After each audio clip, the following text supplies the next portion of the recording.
ಮಿತ್ರ ನಮಸ್ಕಾರ. ರಘುಟೆಕ್ ಚಾನಲ್ಗೆ ತಮಗೆ ಪ್ರೀತಿಯ ಸ್ವಾಗತ. ಇವತ್ತು ನಾವು ತಿಳಿಯೋಣ ಹೇಗೆ ಕರ್ನಾಟಕ ಸರ್ಕಾರ ಹೊರಡಿಸಿರ್ತಕ್ಕಂತಹ ಶಿಕ್ಷಕ ಹುದ್ದೆಗೆ ಬಹಳಷ್ಟು ಜನರು ಆಕಾಂಕ್ಷಿಗಳಾಗಿದ್ದೀರಾ. ಸೊ ಅದು ಶಿಕ್ಷಕ ಹುದ್ದೆಗೆ ಬಂದ್ಬಿಟ್ಟು 1ರಿಂದ 5ನೇ ತರಗತಿ ಮತ್ತು 6ರಿಂದ 8 ಜಿಪಿಟಿ ಮತ್ತೆ PhD ಎರಡನ್ನೂ ಕೂಡ ಆಗಿದೆ. ಅದರ ಜೊತೆಗೆ ಹೈಸ್ಕೂಲು ಹೈಸ್ಕೂಲ್ ಈ ವಿಷಯಕ್ಕೆ ಬಂದ್ರೆ ನಿಮಗೆ ಕನ್ನಡ ಭಾಷೆ ಇದೆ, ಆಂಗ್ಲ ಭಾಷೆ ಇದೆ ಮತ್ತು ಆರ್ಟ್ಸ್ ಕನ್ನಡ ಇದೆ ಮತ್ತೆ ಇಂಗ್ಲಿಷ್ ಇದೆ. ಅದರಿಂದಾಗಿ CBZ ಜೀವ ವಿಜ್ಞಾನದವರು ಇದ್ದಾರೆ, ಅದು ಇಂಗ್ಲಿಷ್ ಮತ್ತು ಕನ್ನಡ. ಅದೇ ರೀತಿಯಾಗಿ ದೈಹಿಕ ಶಿಕ್ಷಕರು ಗ್ರೇಡ್ 1 ಈ ಹುದ್ದೆಗಳಿಗೆ ಪ್ರೌಢಶಾಲೆಗೆ ಆಯ್ಕೆ ಮಾಡ್ಕೊಳ್ತಾ ಇದ್ದಾರೆ. ಅದು ಏನ್ ಪೋಸ್ಟು ಅವೆಲ್ಲವೂ ಕೂಡ ನೀವು ನೋಡ್ಕೊಂಡಿದ್ದೀರಾ. ಈಗ ಆಲ್ರೆಡಿ ಅಭ್ಯರ್ಥಿಗಳು ನಿಮ್ಮ ಅರ್ಜಿಯನ್ನ ಸಲ್ಲಿಸ್ತಾ ಇದ್ದೀರಾ. ಸೊ ಈ ನಾನು ವಿಡಿಯೋ ಮಾಡ್ತಾ ಇರುವಂತಹ ಉದ್ದೇಶ ಏನಪ್ಪಾ ಅಂತ ಹೇಳಿದ್ರೆ, ನಿಮ್ಗೆ ಅರ್ಜಿ ಹಾಕುವ ಸಂದರ್ಭದಲ್ಲಿ ಕೆಲವು ವಿಷಯಗಳಿಗೆ ಇರ್ತಕ್ಕಂತಹ ಡೌಟ್ ಅನ್ನ ಸಾಲ್ವ್ ಮಾಡೋದಿಕ್ಕೆ ಅಂತ. ಸೊ ಪದೇ ಪದೇ ನಿಮ್ಗಿರ್ತಕ್ಕಂಥ ಡೌಟ್ ಏನು ಅಂತ ಹೇಳಿದ್ರೆ, ಗ್ರಾಮೀಣ ಅಭ್ಯರ್ಥಿಯ ಸಂಬಂಧಪಟ್ಟಿರ್ತಕ್ಕಂಥದ್ದು, ಕ್ಯಾಸ್ಟ್ಗೆ ಸಂಬಂಧಪಟ್ಟಿರ್ತಕ್ಕಂಥದ್ದು, ಅದೇ ರೀತಿಯಾಗಿ ಹೈದರಾಬಾದ್ ಕರ್ನಾಟಕ ಅಂದ್ರೆ ಕಲ್ಯಾಣ ಕರ್ನಾಟಕದ ಸ್ಪೆಷಲ್ ರಿಸರ್ವೇಶನ್ 371J ಇದೆಯಲ್ಲ, ಅದಕ್ಕೆ ಸಂಬಂಧಪಟ್ಟಿರ್ತಕ್ಕಂಥ ಕೆಲವು ಸಣ್ಣ ಸಣ್ಣ ಅನುಮಾನಗಳಿದಾವೆ. ಅವನ್ನ ಈಗ ಇಲಾಖೆ ತಾವೇ CPI ಅವರು ನಮ್ಮ ಏನು ಶಿಕ್ಷಣ ಇಲಾಖೆ CPI ಇದೆಯಲ್ಲ, ಅದು ಕೆಲವೊಂದಿಷ್ಟು ಅನುಮಾನಗಳಿಗೆ ಅವರೇ ಪರಿಹಾರವನ್ನ ಅಥವಾ ಉತ್ತರವನ್ನ ಕೊಟ್ಟಿದ್ದಾರೆ. ಹಾಗಾದ್ರೆ ಏನದು ಅನ್ನುವಂಥದ್ದನ್ನು ನೋಡೋಣ. ಅದಕ್ಕೂ ಮುಂಚಿತವಾಗಿ ನೀವಿನ್ನು ನಮ್ಮ ರಘುಟೆಕ್ ಚಾನಲ್ನ ಸಬ್ಸ್ಕ್ರೈಬ್ ಮಾಡದೇ ಇದ್ರೆ ಈ ಕೂಡಲೇ ಸಬ್ಸ್ಕ್ರೈಬ್ ಮಾಡ್ಕೊಳ್ಳಿ. ಇದೇ ತರಹದ ಕರ್ನಾಟಕ ಸರ್ಕಾರಿ ನೌಕರರ ಸಂಬಂಧಪಟ್ಟಿರ್ತಕ್ಕಂತಹ ಮಾಹಿತಿಗಾಗಿ ಬೆಲ್ ಐಕಾನ್ ಒತ್ತೋದನ್ನ ಮಾತ್ರ ಮರಿಬೇಡಿ. ಸೊ ಬನ್ನಿ ನೋಡೋಣ. ಈಗ ಆನ್ಲೈನ್ ಅರ್ಜಿ ಹಾಕುವಾಗ ನಿಮ್ಗೆ ಕಾಣಿಸ್ಕೊಳ್ಳುವಂತಹ ಪ್ರಶ್ನೆಗಳೇನು, ಅದಕ್ಕೆ ಏನು ಉತ್ತರ ಅನ್ನುವಂಥದ್ದು. ಈಗ ಮೊದಲು ಈಗ 18/8/2026 ಆಲ್ರೆಡಿ ಅರ್ಜಿ ಹಾಕೋದಕ್ಕೆ ಪ್ರಾರಂಭ ಆಗಿದೆ. ಸೊ ಈಗ ಎಂಡ್ ಡೇಟ್ ಬಂದ್ಬಿಟ್ಟು ಮುಂದಿನ ತಿಂಗಳು ಸೆಪ್ಟೆಂಬರ್ 15ನೇ ತಾರೀಕು ಅದು ಎಂಡ್ ಇದೆ. ಸೊ ಹಾಗಾದ್ರೆ ನಾವೀಗ ಮೊದಲನೇ ಪ್ರಶ್ನೆಯನ್ನ ತಗೊಳ್ಳೋಣ. ಅಭ್ಯರ್ಥಿಗಳು ಅರ್ಜಿಯೊಂದಿಗೆ ಯಾವ ಯಾವ ದಾಖಲೆಗಳನ್ನ ಅಪ್ಲೋಡ್ ಮಾಡಬೇಕು ಅನ್ನುವಂಥದ್ದು. ಸೊ ಇದಕ್ಕೇನು ನೀವೇನು ಬಹುಶಃ ಯಾರಿಗೂ ನಿಮ್ಗೆ ಇದ್ರ ಬಗ್ಗೆ ಡೌಟ್ ಇರ್ಲಿಕ್ಕಿಲ್ಲ. ಜಾತಿ ಆದಾಯ ಪ್ರಮಾಣ ಪತ್ರ ಮತ್ತೆ ಉಳಿದಂತೆ ಮಾಸ್ ಕಾರ್ಡ್ಗಳು ಅವೆಲ್ಲವನ್ನು ಕೂಡ ಮಾಡ್ಬೇಕಾಗತ್ತೆ. ಸೊ ಅಲ್ಲಿ ಕೇಳ್ತಾರೆ, ನಿಮ್ಗೆ ಗೊತ್ತಾಗುತ್ತೆ. ಸೊ ಟೆಕ್ನಿಕಲ್ ವಿಷಯಕ್ಕೆ ಬರೋದಾದ್ರೆ, ಒಬ್ಬ ವ್ಯಕ್ತಿ ಕೇಳ್ತಾನೆ, ನನ್ನ ಬಳಿ ಇರುವ ಜಾತಿ ಮತ್ತು ಆದಾಯ ಪ್ರಮಾಣ ಪತ್ರದಲ್ಲಿ ವ್ಯಾಸಂಗಕ್ಕಾಗಿ ಅಂದ್ರೆ ನೀವು ಸ್ಟೂಡೆಂಟ್ ಇದ್ದಾಗ ಮಾಡಿಸಿದೀರಾ, ಅದನ್ನ ಇಲ್ಲಿ ಸಲ್ಲಿಸಬಹುದಾ ಅಂತ ಇದೆ, ವ್ಯಾಸಂಗಕ್ಕಾಗಿ ಇರೋದನ್ನ. ಸೊ ಅದಕ್ಕೆ ಉತ್ತರ ಏನಪ್ಪಾ ಅಂತ ಹೇಳಿದ್ರೆ, ಜಾತಿ ಮತ್ತು ಆದಾಯ ಪ್ರಮಾಣ ಪತ್ರದಲ್ಲಿ ವ್ಯಾಸಂಗಕ್ಕಾಗಿ ಎಂದು ನಮೂದಿಸಿದ್ದಲ್ಲಿ ಪರಿಗಣಿಸಲಾಗುವುದಿಲ್ಲ. ಯಾವುದೇ ಕಾರಣಕ್ಕೂ ಅದನ್ನ ಪರಿಗಣನೆ ಮಾಡೋದಿಲ್ಲ. ಯಾಕೆ ಅಂತಂದ್ರೆ ಅದು ಕೇವಲ ವ್ಯಾಸಂಗಕ್ಕಾಗಿ ಮಾಡಿರ್ತಕ್ಕಂಥದ್ದಾಗಿರುತ್ತೆ. ಇನ್ ಕೇಸ್ ಏನಾದ್ರು ವ್ಯಾಸಂಗಕ್ಕಾಗಿ ಅಥವಾ ಉದ್ಯೋಗಕ್ಕಾಗಿ ಎಂದು ನಮೂದಿಸದೇ ಇದ್ರೆ ಆ ಪ್ರಮಾಣ ಪತ್ರವನ್ನು ಸಲ್ಲಿಸಬಹುದು. ನೀವು ಉದ್ಯೋಗಕ್ಕೂ ಅಂತ ಇಲ್ಲ, ಅದ್ರ ಮೇಲೆ ವ್ಯಾಸಂಗಕ್ಕಾಗಿ ಅಂತಾನೂ ಇಲ್ಲ, ಕೇವಲ ಬರೇ ಜನರಲ್ ಆಗಿದೆ, ಅದನ್ನ ನಾವು ಇಲ್ಲಿ ಸಲ್ಲಿಸಬಹುದು. ಅದನ್ನ ಉದ್ಯೋಗಕ್ಕೂ ಬಳಸ್ಕೋಬಹುದು ಮತ್ತೆ ವ್ಯಾಸಂಗಕ್ಕೂ ಬಳಸ್ಕೋಬಹುದು. ನೇಮಕಾತಿ ಸಂದರ್ಭದಲ್ಲಿ ಜಾತಿ ಮತ್ತು ಆದಾಯ ಪ್ರಮಾಣ ಪತ್ರದ ಸಿಂಧುತ್ವವನ್ನ ನಾವು ಆ ಸಂದರ್ಭದಲ್ಲಿ ಸಲ್ಲಿಸುವಂಥದ್ದು ಕಡ್ಡಾಯ ಆಗಿರುತ್ತೆ. ಸೊ ಅವಾಗ ಸಿಂಧುತ್ವ, ನೀವೇನಾದ್ರೂ ಅಪಾಯಿಂಟ್ಮೆಂಟ್ ಆದ್ರೆ ಸಿಂಧುತ್ವದಲ್ಲಿ ಅದು ಜೆನ್ಯೂನಿಟಿ, ಕ್ಯಾಸ್ಟ್ ಜೆನ್ಯೂನಿಟಿ ಆಗುತ್ತೆ, ಅವಾಗ ನೋಡ್ಕೋಬಹುದು. ಸೊ ಎರಡನೇ ಪ್ರಶ್ನೆಗೆ ಬರೋಣ. ಮತ್ತೆ ನೇಮಕಾತಿಗೆ ಜಾತಿ ಮತ್ತು ಆದಾಯದ ಮಿತಿ ಕೋರಿ ಮುಖ್ಯ ಆಯ್ಕೆ ಪಟ್ಟಿಯಲ್ಲಿ ಸಾಮಾನ್ಯ ವರ್ಗದಲ್ಲಿ GM ಎಂದು ಆಯ್ಕೆ ಆದರೂ ಸಿಂಧುತ್ವ ಸಲ್ಲಿಸಬೇಕೇ ಅಂತ ಇದೆ.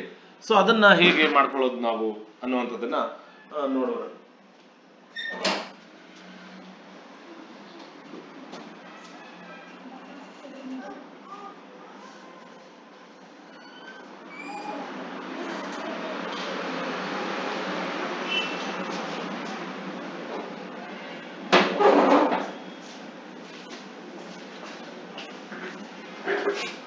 ಓಕೆ, ಕ್ಷಮಿಸಿ.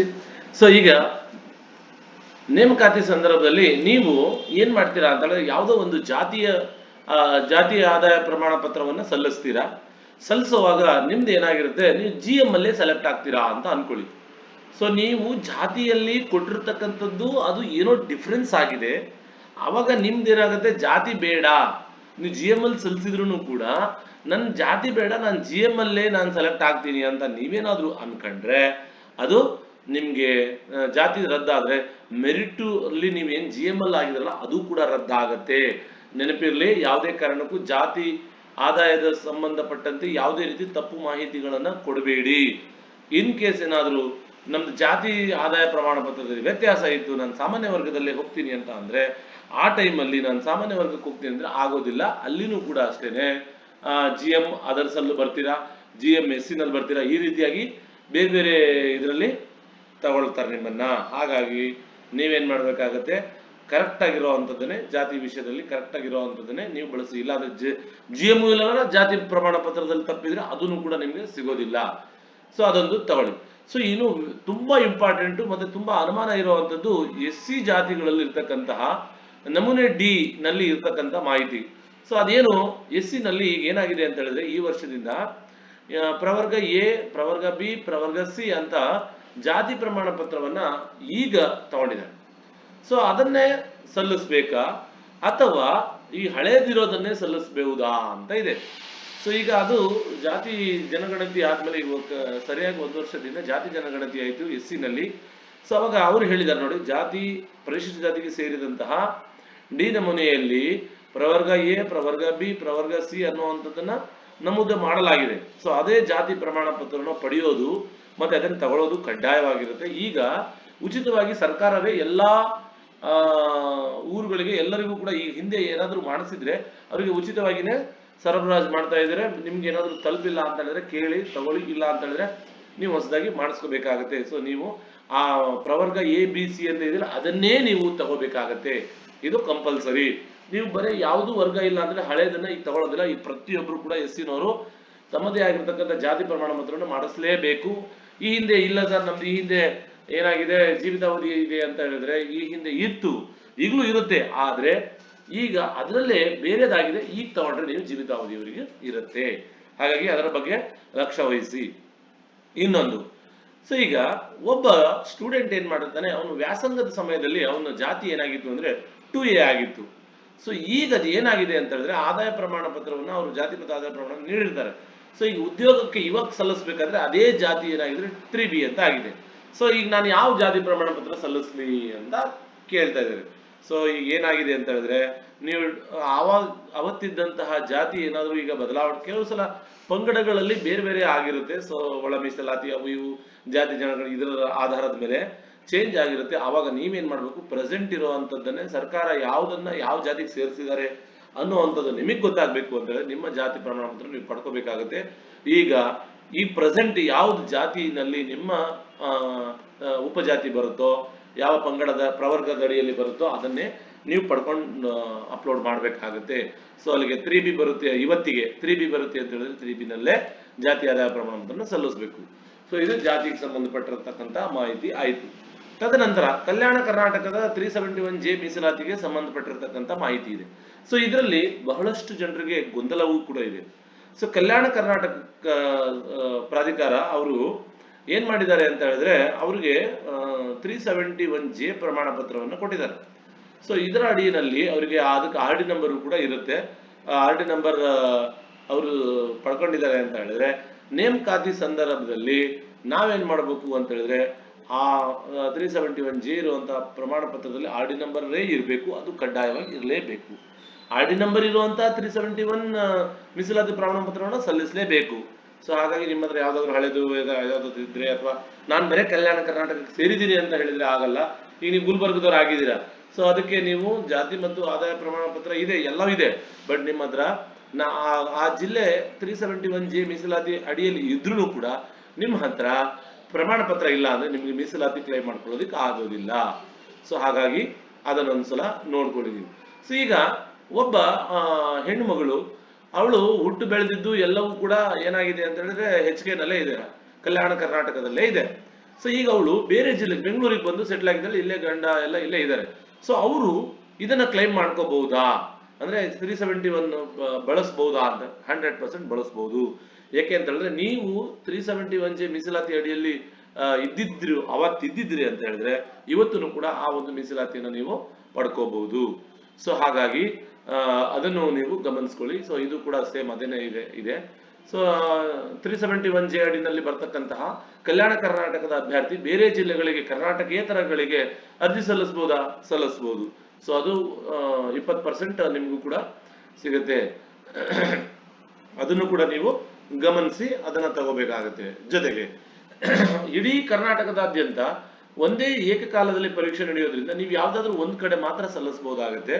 ಅದಕ್ಕೆ ಯೋಚನೆ ಮಾಡಿ ಯಾವ ಕಡೆ ನೀವು ಸಲ್ಲಿಸ್ತೀರಾ ಅಂತ.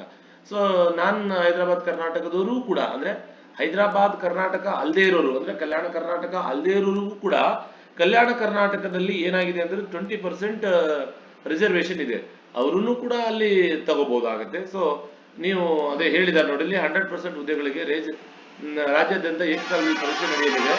ಹಾಗಾಗಿ ಈ ಹುದ್ದೆಗಳಿಗೆ ಯಾವ ರಾಜ್ಯದ ಯಾವ ಜಿಲ್ಲೆ ಅಭ್ಯರ್ಥಿಯಾದರೂ ಸಲ್ಲಿಸಬಹುದು ಅಂತ ಇದೆ. ಹಾಗಾಗಿ ಒಂದೇ ಸಲಕ್ಕೆ ನಡೆಯೋದ್ರಿಂದ ನೀವು ಅಲ್ಲಿಗೆ ಒಂದೇ ಕಡೆ ನೀವು ಪರೀಕ್ಷೆ ಬರೆಯೋದಾಗಿರುತ್ತೆ. ಯೋಚನೆ ಮಾಡಿ ನೀವು ನಿರ್ಧಾರವನ್ನ ತಗೋಬಹುದಾಗತ್ತೆ. ಸೊ ಅದೊಂದು. ಅದಾದ್ಮೇಲೆ ಇನ್ನು ನಾನು ಹೈದರಾಬಾದ್ ಕರ್ನಾಟಕ ಮೀಸಲಾತಿಯನ್ನು ಹೊಂದಿದ್ದೇನೆ. PSTR, GPSTR, HSTR ನಾನ್ ಕರ್ನಾಟಕ ಮತ್ತು ಕಲ್ಯಾಣ ಕರ್ನಾಟಕಕ್ಕೆ ಸಲ್ಲಿಸಬಹುದು. ಆದ್ರೆ ಒಂದೇ ಸಲಕ್ಕೆ ನಡೆಯುತ್ತೆ. ಈಗ ನೀವು PST ಸಲ್ಲಿಸ್ತೀರಾ, ಹೈದರಾಬಾದ್ ಎಲ್ಲೋ ಸಲ್ಲಿಸ್ತೀರಾ ಅಂತ ಹೇಳಿದ್ರೆ ಎಲ್ಲವನ್ನೂ ಕೂಡ ಬರಿಬಹುದು. ಯಾಕಂದ್ರೆ ಟೈಮ್ ಬೇರೆ ಬೇರೆ ಇರುತ್ತೆ, ಮಧ್ಯಾಹ್ನ ಬೆಳಿಗ್ಗೆ ಆ ತರ ಇರುತ್ತೆ, ಅದನ್ನ ನೀವು ಬಳಸ್ಕೋಬಹುದು. ನಾನು 371J ಮೀಸಲಾತಿಯನ್ನು ಹೊಂದಿದ್ದೇನೆ. PSTR, GPSTR ಕಲಬುರಗಿ ಜಿಲ್ಲೆ, ಕಲ್ಯಾಣ ಕರ್ನಾಟಕ ಮತ್ತು ನಾನ್ ಕಲ್ಯಾಣ ಕರ್ನಾಟಕ ಹುದ್ದೆ ಸಲ್ಲಿಸಬಹುದು, ಏನ್ ತೊಂದರೆ ಇಲ್ಲ.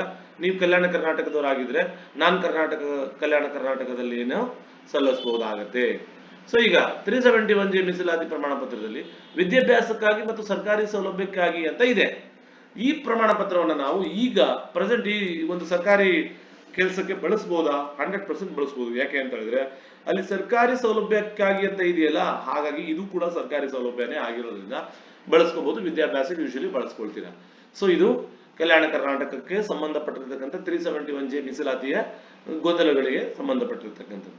ಈಗ ಇಷ್ಟು ದಿನ ಏನಾಗಿತ್ತು ಅಂತ ಹೇಳಿದ್ರೆ ಇಲ್ಲೊಂದು ಮಾಹಿತಿ ಇದೆ, ನೋಡ್ಕೊಳ್ಳಿ. ಗ್ರಾಮೀಣ ಅಭ್ಯರ್ಥಿಗೆ ಸಂಬಂಧಪಟ್ಟಿರ್ತಕ್ಕಂಥದ್ದು. ಸೊ ಇದು ಈ ಕ್ರಿಮಿ ಲೇಯರ್ ಮತ್ತೆ ನಾನ್ ಕ್ರಿಮಿ ಲೇಯರ್ ಅಂತ ಇದೆ. ಸೊ ಅದನ್ನ ಒಂದ್ಸಲ ನೀವು ಗಮನಿಸ್ಕೊಳ್ಳಿ.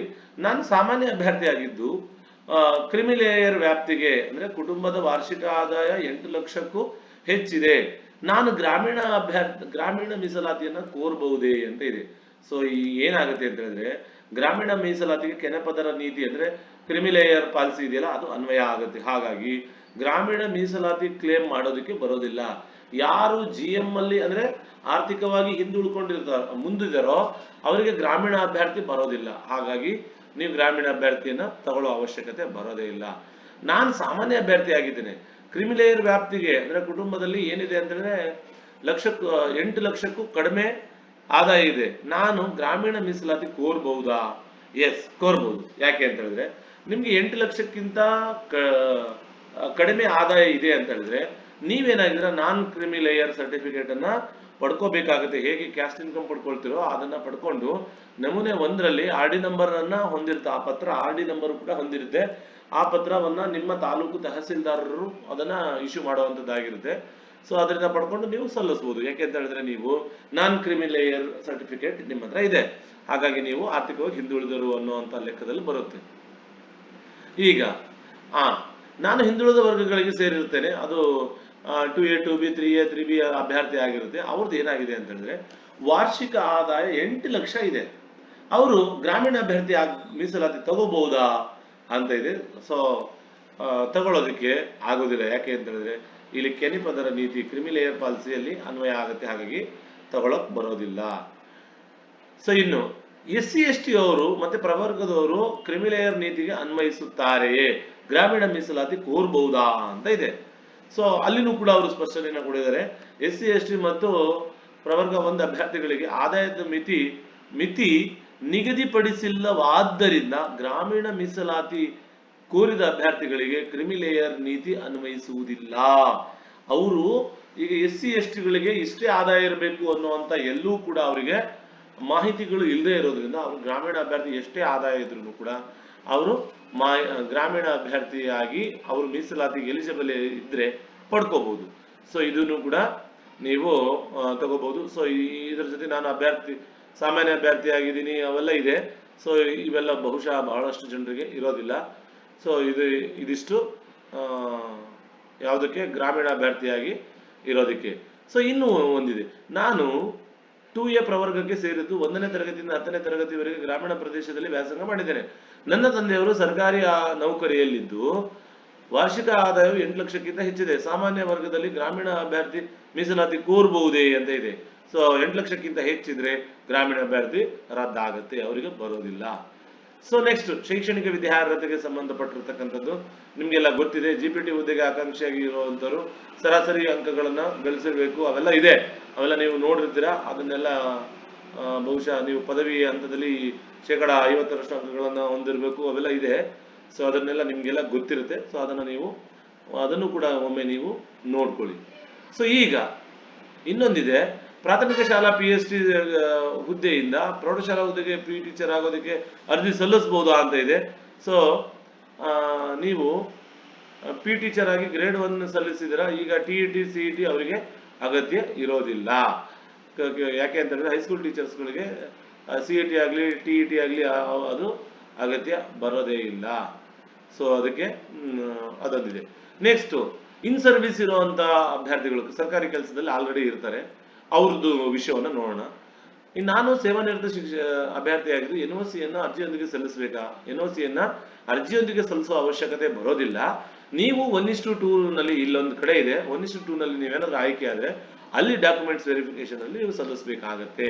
ಸೊ ಇಲ್ಲಿದೆ ನೋಡಿ, ನಾನು ಇತರ ಇಲಾಖೆಯಲ್ಲಿ ಸರ್ಕಾರಿ ಸೇವೆಯಲ್ಲಿದ್ದೇನೆ, NOC ಪಡೆದು ಅರ್ಜಿ ಸಲ್ಲಿಸಬಹುದಾ? ಇಲ್ಲ.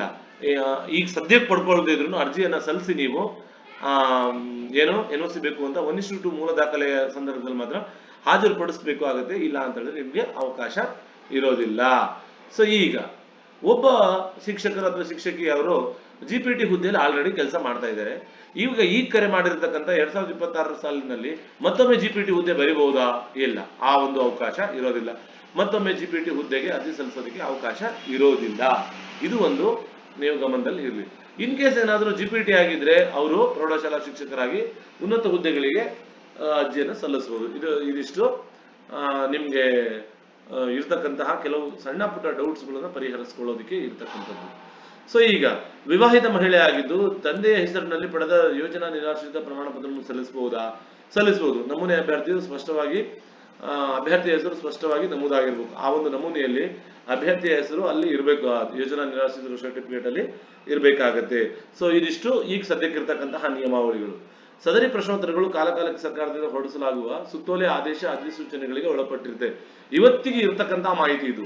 ಸೊ ಇನ್ ಕೇಸ್ ಏನಾದ್ರು ಇದರಲ್ಲಿ ಮಧ್ಯದಲ್ಲಿ ಏನಾದ್ರು ಬದಲಾವಣೆ ಆಗಿದ್ರೆ ಸರ್ಕಾರ ಏನ್ ಬದಲಾವಣೆ ಆಗುತ್ತೋ ಅದನ್ನ ಆ ಟೈಮಲ್ಲಿ ಚೇಂಜಸ್ ಮಾಡ್ಕೋಬಹುದು. ಸೊ ಇದು ನಿಮ್ಗಿರ್ತಕ್ಕಂಥ ಡೌಟ್ಸ್ ಆಗಿದೆ. ಇದರಲ್ಲಿ ಮತ್ತೇನಾದ್ರೂ ನಿಮ್ಗೆ ಡೌಟ್ಸ್ ಗಳಿದ್ರೆ ದಯವಿಟ್ಟು ಕಮೆಂಟ್ ಬಾಕ್ಸ್ ಅಲ್ಲಿ ಮೆನ್ಷನ್ ಮಾಡಿ. ಈ ಒಂದು ವಿಷಯದ ಬಗ್ಗೆ ನಿಮ್ಗೆ ಏನ್ ಅನ್ಸುತ್ತೆ ಅನ್ನುವಂಥದ್ದನ್ನು ಕೂಡ ಕಮೆಂಟ್ ಬಾಕ್ಸ್ ಅಲ್ಲಿ ಮೆನ್ಷನ್ ಮಾಡಿ. ಇದಾಗಿತ್ತು ಇವತ್ತಿನ ಮಾಹಿತಿ ಇಷ್ಟವಾದರೆ ಲೈಕ್ ಮಾಡಿ, ಶೇರ್ ಮಾಡಿ, ಸಬ್ಸ್ಕ್ರೈಬ್ ಮಾಡೋದನ್ನ ಮಾತ್ರ ಮರಿಬೇಡಿ. ಧನ್ಯವಾದಗಳು.